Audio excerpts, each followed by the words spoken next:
Thank you, Dr. Henry. Please permit me, I will be very biased right now. Before I bring our doyen, who is our keynote speaker, I would like to specially recognize some trailblazing women that I see with my eye. Dr. Melji, the Group Managing Director of Zenith Bank, you're welcome, ma'am. Sitting very close to her is the Managing Director of FCMB. I see her, Mrs. Yemisi Edun, welcome. Representing the Managing Director of Fidelity Bank, Dr. Nneka Onyalipe, is the Executive Director South. Please welcome Mrs. Pamela Shodipo as she's sitting here. It is my joy to bring up our keynote speaker at the Delta State Economic Investment Summit 2026, the 7th Director General of the World Trade Organization, the first African and the first woman to hold this office in the entire history of the WTO, previously served 2 terms as the Nigeria's Minister of Finance and Coordinating Minister for the Economy, served as Managing Director of the World Bank. She led negotiations that wiped out $18 billion of Nigeria's debt and an overall external debt reduction of over $30 billion. She is recognized as one of the most influential humans alive today. She was nicknamed Okonjo-Iweala because she brought wahala to inefficiency in the economy. She brought wahala to corruption. Distinguished ladies and gentlemen, this global institution in human form, role model to men and women across the globe. She was born right here in Ogwashuku, and she has not forgotten her roots. She's not here as a visiting dignitary. She is home as a daughter of the soil.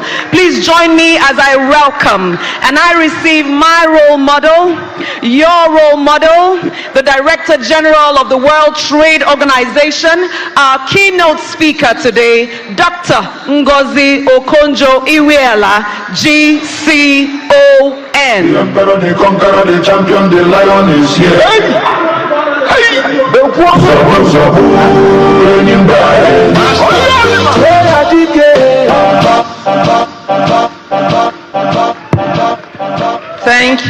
Thank you so much.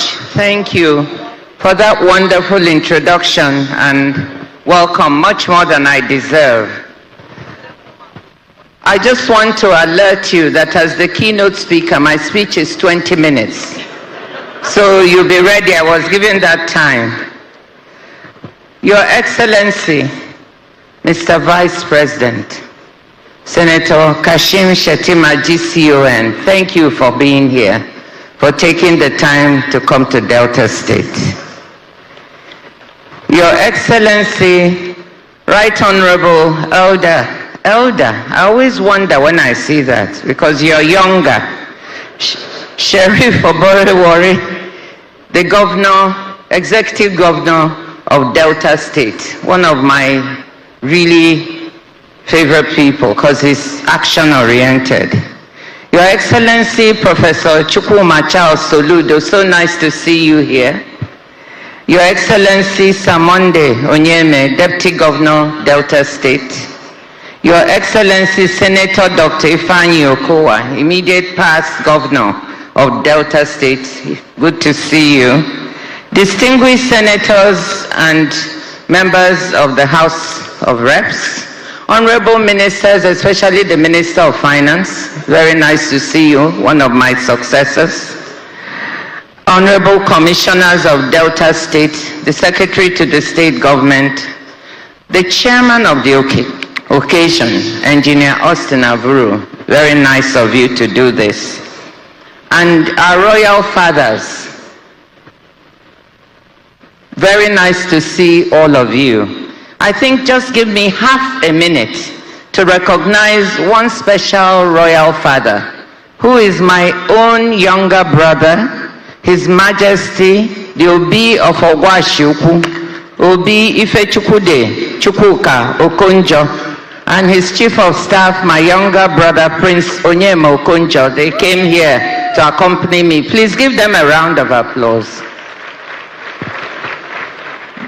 Distinguished ladies and gentlemen, excellencies, it's always a joy to be back home in Delta State. And I brought with me one other honored Deltan, His name is Dr. Bright Okogu from Abraka, the former Director General of the Budget of the Federation, who is now the Chief of Staff of the WTO. I'm really delighted to have this opportunity to contribute to this conversation about realizing the development ambitions of Deltans.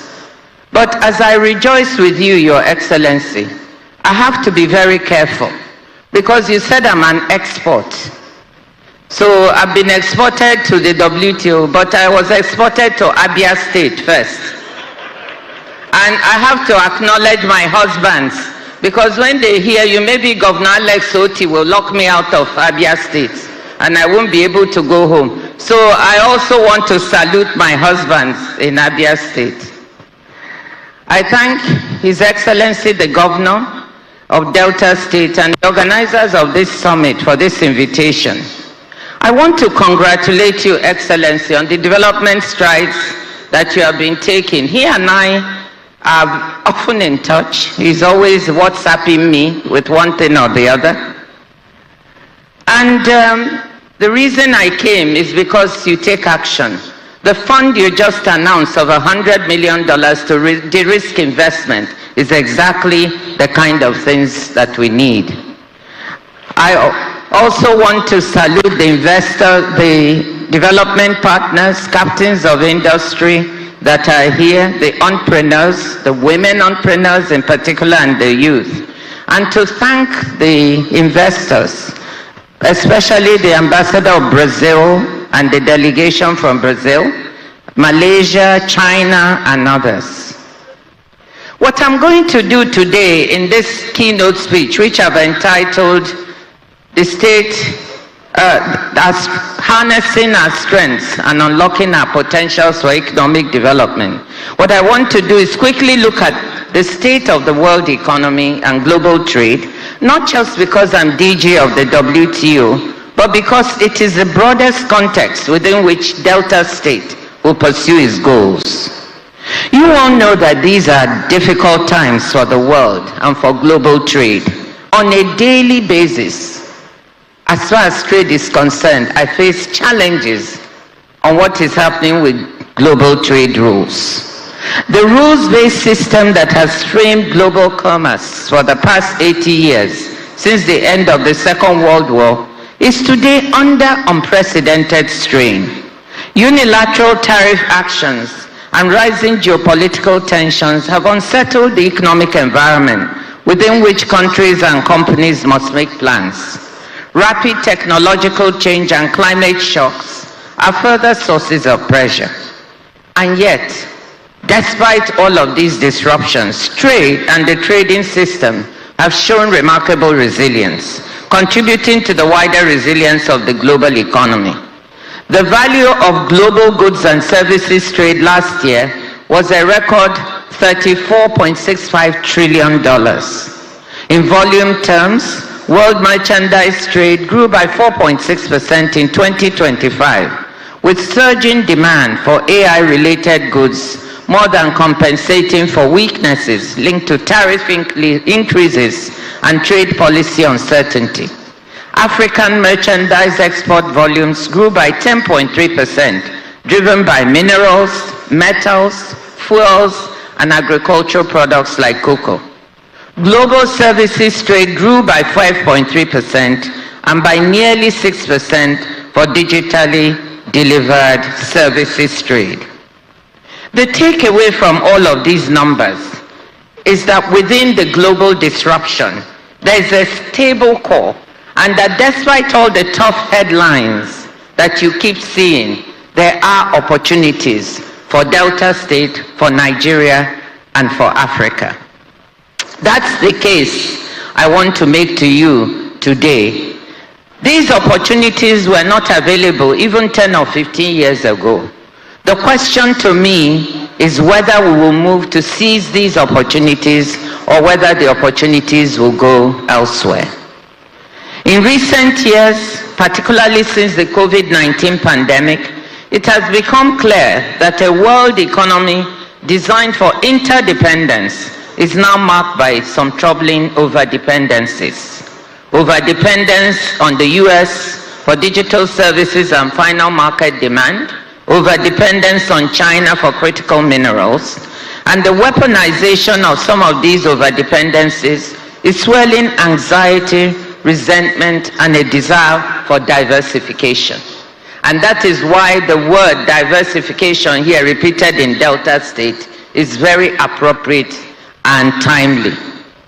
The resulting push by companies and governments to reduce exposure to geopolitical and other risks by deconcentrating supply chains is an opportunity for what we at the WTO are calling re-globalization, making global value chains more resilient to shocks by attracting more investment to places like Nigeria and to Delta State that have been on the margins of the global distribution of labor.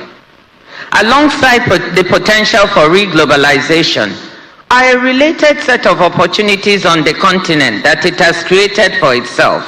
The African Continental Free Trade Area, with its prospect for a 1.4 billion person strong unified market, common standards, and joined up infrastructure, makes the continent a more attractive investment destination, both for companies targeting African markets and for those seeking to make Africa a base for exporting to the rest of the world.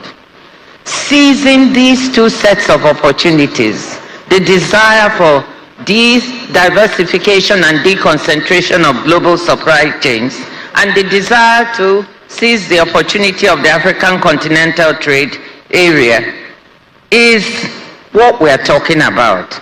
It's at the heart of what I think Delta State should be thinking about in its growth and development strategy. Somebody said, think beyond Nigeria, think outside, and that's what we're also trying to say. I'm convinced that Delta State has the ingredients to become Nigeria's next great industrial hub. That's what I wish for it as a daughter of Delta. Standing alongside Lagos, Kano, and Port Harcourt as an engine of the national economy. The emergence of a new growth pole here in Delta State would be good for Nigeria as a whole. It would help decongest some of our economic hubs like Lagos and Kano that are becoming overcrowded. Lagos alone accounts for around a quarter of Nigeria's GDP and half of its non-oil GDP. Consider Delta's natural, infrastructural, and human endowments. We've heard about them. Abundant natural gas, a coastline with seaports at Warri, Sapele, Bruto, and Escravos, the Itape Ajiokuta Warri rail line, the fertile land of Delta State, solid minerals, 49 tertiary institutions producing young people who want opportunities in the state where they grew up. On the financial front, the state also has some fiscal space. Budget's 2025 State of States report ranks Delta 6th of 35 states in overall fiscal performance and second in debt sustainability. I was very happy about that. And when I heard one of the speakers say, you're not going to borrow from anyone dead or alive, I was smiling. Keep the fiscal prudence, because without it, you're not going to be able to build the Delta State we want. If you have to deploy resources, you have to deploy them in a manner that makes the state productive, not wasted. The 2026 proposed budget of 1.664 trillion naira prioritizes increased capital expenditures as part of the efforts to move Delta onto a higher growth path. A stable macroeconomic environment at the federal level on exchange rate management, bringing down inflationary pressures, would improve states' prospects for success. And we have heard the Minister of Finance and the Central Bank Governor, I was with him a few days ago, talk about the progress that is being made, and that's moving in the right direction. But the fact is that endowments alone do not add value. Budgetary allocations alone do not lead to new roads, to good maintenance. We lack a maintenance culture in the country. I have to say that I'm Nigerian, and I was telling Engineer Austin Aburu, thanking him for mentioning maintenance. We need that. We need better ports and digital infrastructure and lower trade costs. Execution is what matters. And successful execution requires focus. It requires prioritization. So let me touch on a few priority areas for focused investment. We've listened to Delta State, and the one or two things I have to say seem to coincide. The Delta State's government focus on developing the special economic zones makes sense. In fact, a new report by the World Bank on industrial policy specifically identifies special economic zones as one of the best available tools for governments with limited fiscal space and bandwidth and relatively small local markets. Governments can improve infrastructure and regulatory frameworks for a specific location, which in turn allows for the pooling of labor, inputs, and ideas. With Delta State's gas assets that we've heard about, and working with the federal government, this is key, working with the federal government, you have an important ingredient for the essential infrastructure. Because elements of a successful industrial park include 24/7 infrastructure, meaning electricity, roads, rail, water, and IT connectivity, together with on-site support for licensing and other aspects of regulatory compliance, you need the federal government's full support for what you're doing. I've not had the chance to visit the Delta Special Economic Zones in Kwale and Koko, but I know they have been under consideration for years, and we saw in the movie that something is happening. But I also would encourage you to visit a couple of other special economic zones around us. I visited the Lekki Free Zone just 2 days ago, and the deep sea port. And what is happening there, it started while I was Minister of Finance, and what is happening there is worth seeing. Phase by phase, they're working and they're developing the area. There are 5,000 people employed there now. I also think that the Glojibe Special Economic Zone in the Republic of Benin is well worth a visit. I was there, and what struck me was a large number of young men and women, graduates and people coming out of secondary school who were employed in the various industries on site. The park runs like clockwork, meaning everything works, everything is on site. They don't need to go anywhere to do anything. And that is the kind of special economic zone that we would like to see. I don't know if Afrexim Bank is here or Arise, some of the investors there, but I think that what I saw them doing there is good testimony to what can be done elsewhere and done here, right here in Delta State. In tandem with the development of the special economic zone, another priority would be to identify a small number of value chains. Again, it was said at the beginning, areas where you have strong comparative advantage, and they are there. We've talked about agro-allied processing, but there you have listed a number of crops. Which 2 or 3 are you going to prioritize? That's my question to you. Because if we go into so many, we dissipate the amount of capital and resources we have. So I would ask you to focus on 2 or 3 that are likely to do well. And you've mentioned several of them.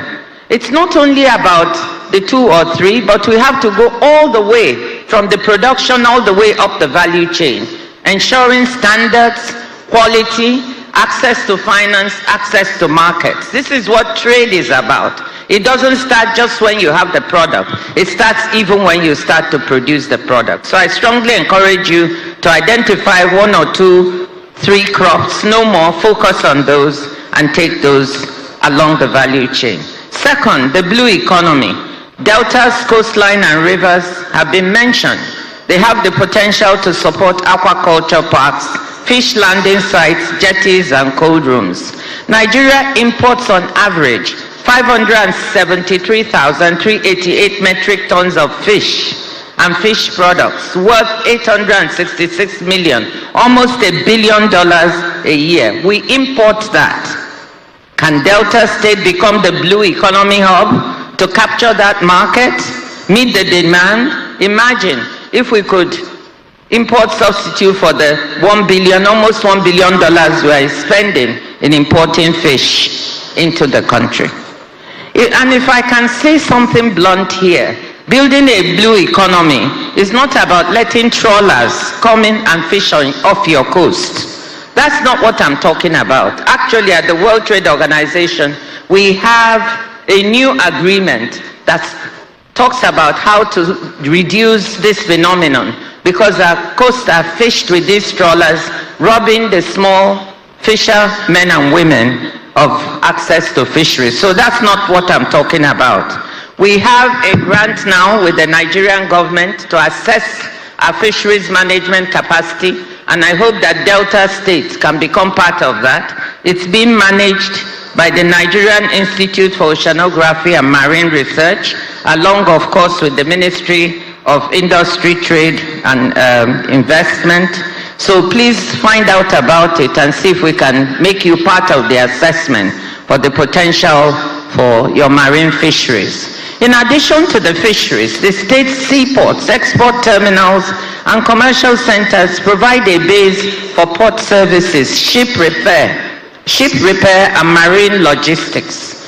The question is, what investment is needed in these ports or marine services to enable Delta State to take better advantage of this natural endowment? So this is the kind of development that would make for very good jobs for our young people. Turn Delta State into a marine logistics hub. So that's the other request I have for you. Turn it into a marine logistics and ship repair hub. And finally, the third area is in oil and gas. Yes, we've spoken about this. That's what the state is known for. But we've heard, even in the oil and gas, we've got work to do. We've got to improve pipeline connectivity. You have to work with the federal government to get gas to these other areas. If you make the special economic zones, the gas has to be piped there so it can actually work. You have people who want to generate power for the state, but if they don't get the gas, they will not be able to do that. You want to develop a solid minerals industry, and you've got what it takes in silica, kaolin, and other things, but they all need the gas to be properly piped to where it's needed. And finally, on digital infrastructure and AI. We haven't spoken much about that, but this is where the world is going. The world trade itself is going digital. So in all the developments you do here, I want to strongly encourage you that connectivity to take advantage of the digital economy is essential. I would like you to also see how that can be prioritized. Our young people are all on the internet. Our women are trading digitally, but they need the connectivity to make all of this work. So, ladies and gentlemen, excellencies, I've sketched out the opportunities awaiting Delta State, and they're rather exciting. What you have to decide now is how to deploy your capital. You've spoken about it, Your Excellency, but I think there's still work to be done in terms of prioritizing what you want to do. But I'm optimistic. I'm a Delta State optimist. I'm also a Nigeria optimist. We have the confluence of three windows of opportunity: the global push for supply diversification, the African continental integration, and within Nigeria, the recognition that economic transformation will not come from Abuja alone. The Minister of Finance talked about that. That sub-national governments will have to step up, as you are doing, Excellency, to create jobs, attract investment, and provide public goods. The prize-winning Delta author Ben Okri famously wrote, and I quote, "Don't neglect the gold in your own backyard," unquote. The true wealth of Delta State has never just been our oil and gas, it's our people. This summit is about taking care of the gold in our backyard, of starting the years of hard work needed to deliver on our people's hopes and aspirations for better lives, on demonstrating that Delta can and will compete for investment and become the industrial hub for Nigeria that I want it to be. Delta can and will transform itself from a resource-rich state to a diversified, inclusive, and resilient sub-national economy. Excellency, dear Governor, Mr. Vice President, my fellow Deltans, I just want to wish all of us perseverance and success. Thank you.